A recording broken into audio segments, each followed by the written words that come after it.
J'ai quitté Paris pour des raisons professionnelles, pour m'installer à Concarneau en Cornouailles, il y a un peu plus d'1 an avec mon mari et mes 2 ados. On a quitté Paris à 2 il y a 5 ans pour arriver à Quimper en Cornouailles. On souhaitait y développer notre projet activité nautique et bien-être avec le yoga.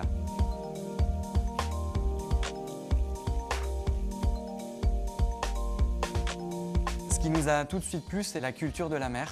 On a vraiment ces deux univers, l'univers de la mer, mais aussi l'univers de la nature. Dès qu'on quitte la mer, on retrouve la campagne. Et ça, je trouve que c'est un luxe. La sensation de décélération. Et en arrivant ici, tout est plus simple. Les déplacements sont faciles. L'environnement fait que c'est apaisant, en fait.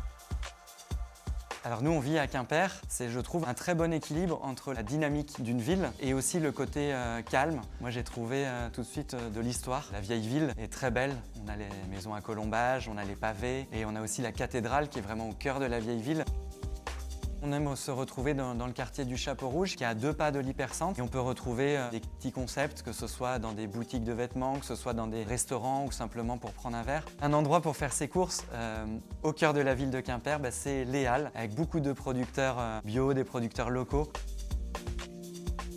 On est arrivé à Concarneau pour des raisons professionnelles au départ.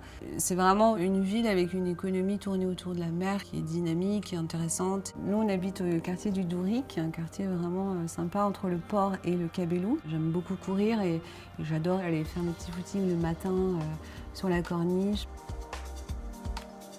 Ici, on peut s'occuper tout le week-end parce qu'en fait, on a la nature qui est à disposition et c'est génial. Moi, j'aime beaucoup la baie de la Forêt. On retrouve le GR34 et ce GR34, il va se balader autour de plusieurs criques. Par exemple, il y a la plage de Baude-Conan.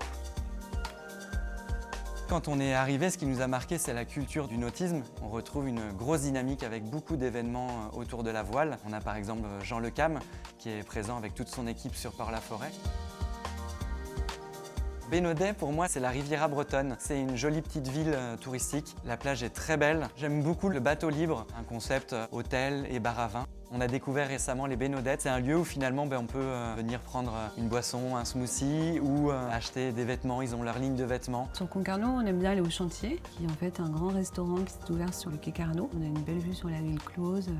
Au-dessus des Halles, il y a une petite place où on a une épicerie fine qui s'appelle Ops.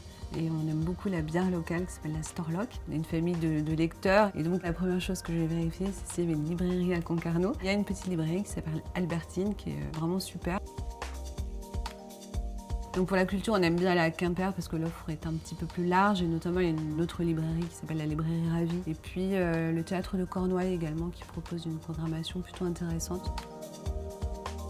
Aujourd'hui, notre entreprise Sweet Nautic & Yoga est rattachée à Finistère Mervent. C'est une pépinière d'entreprise. Finistère Mervent nous accompagne dans tout le déroulé du projet et c'est super rassurant et important de se sentir épaulé.